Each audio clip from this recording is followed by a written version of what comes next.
Meie järgmine startija Maik Urman, hobudel Cast Iron, Tallinna ratsasspordiklubi. Ja valmistub to be ready Liudas Seilius, riding Kaloo.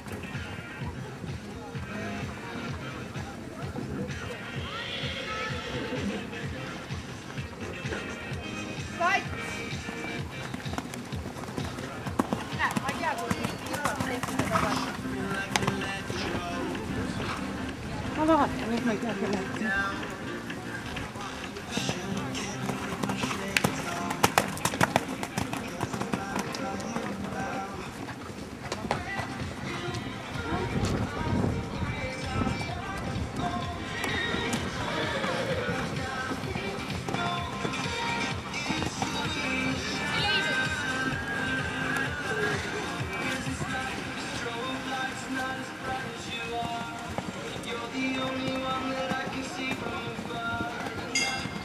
Ja